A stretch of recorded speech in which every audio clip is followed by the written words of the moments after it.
Hello everyone and welcome to our video today discussing mobile payment apps, otherwise known as cash apps, and scammers. Once set up, cash apps can be super convenient. They allow users to send money quickly to friends and family with a smartphone. And because of this, lots of people use them on a regular basis.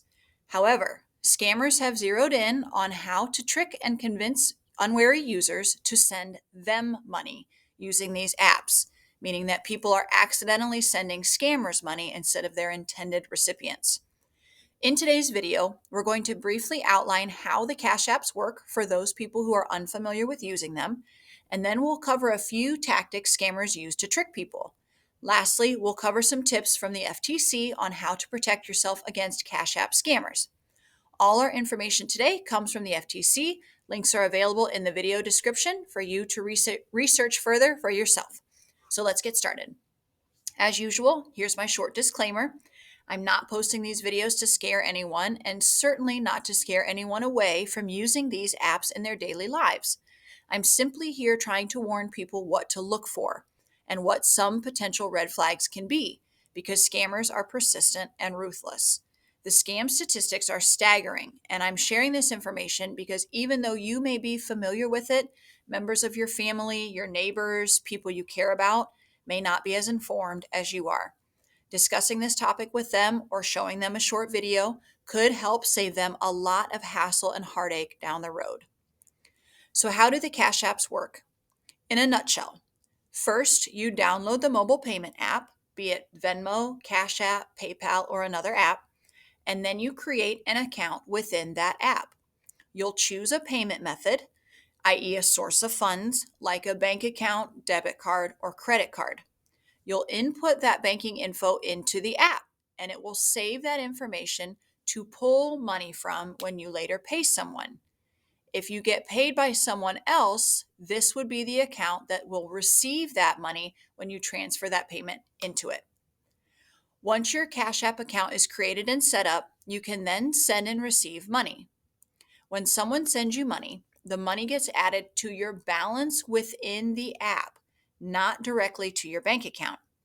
You can choose to leave the money in your Cash App account to use later, or you can transfer it to your bank account, which can happen instantaneously or take up to 5 days, depending on the type of account you've used to set it up. If you plan on using the Cash App regularly to pay and receive money, you can always leave it in your app balance rather than transferring it to your bank.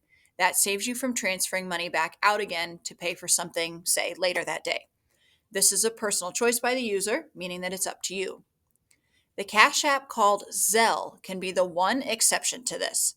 Some banks offer Zelle within their own proprietary banking app already. In this case, you'd then be sending money directly from your bank account to the recipients, friend, family member, etc., to their bank account, even if they bank somewhere different than you do. If your bank does not offer Zelle within its own proprietary banking app, then you'll have to download that app independently, and then the process is very similar to the other apps I mentioned earlier, Venmo, Cash App, etc. So that's a basic rundown on how the Cash Apps work. Let's switch gears and talk about a few common scammer tactics or stories that victims have reported to the FTC. So, as we've mentioned, scammers may try to trick you into sending them money through one of these mobile payment apps. They know that once you've paid them via a cash app, it's pretty hard for you to get your money back. Scammers may pretend to be a family member or a loved one who's in trouble and who needs you to send money fast via a cash app. In this scenario, if you get an unexpected request for money from someone you know or from an account of someone you know, make sure the request is really from them. Speak to them directly or try to contact them via a different method than the one they used to make the request. For example, if they contacted you via Facebook or social media, give them a phone call. Or have another family member or friend reach out to them independently and ask them if they made the request. Another scammer tactic is to contact you saying that you won a prize or sweepstakes and you just need to pay some fees via a cash app to collect your prize. If you're required to pay to receive a prize or money, don't do it. Legitimate sweepstakes just don't work like that. You should never have to pay anything to receive a prize or your sweepstakes winnings. The final scam tactic I'm going to mention today involves that app I mentioned earlier, Zelle. This is the app that does direct bank to bank transfers if your bank offers Zelle through their own proprietary bank app. So in this scam, bad actors pose as a representative from your bank and they tell you that there's a problem with your account. To protect your account, the scammer takes you through step by step instructions to transfer money from your current bank account into a new account, which is supposedly in your name. However, the new account actually belongs to the scammer, so after the transfer is complete, your money is gone. These are just a few scam tactics, not an exhaustive list.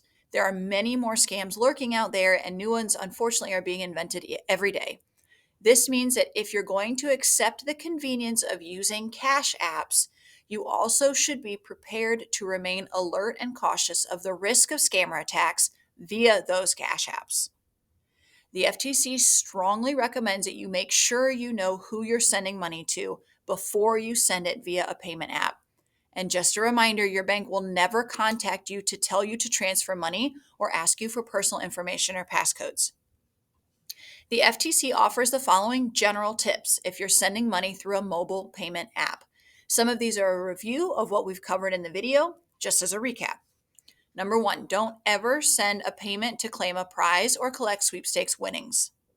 Number 2, don't give your bank account credentials to anyone that contacts you, especially if it's out of the blue. Number 3, set up and protect your account with multi-factor authentication and or a PIN whenever possible. Number 4, before you submit any payment, but especially on a cash app, double check the recipient's information to make doubly sure you're sending money to the right person. Think of it as sending cash. It's tough to get it back. And number 5, if you receive an unexpected request for money from someone you do recognize via their social media, call, or text, reach out to them independently via another form of contact if possible to make sure that the request is really from them.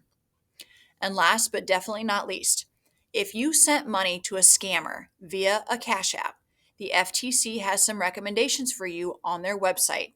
The links to their website are available at the end of this video's description. Okay, thanks for watching. Goodbye.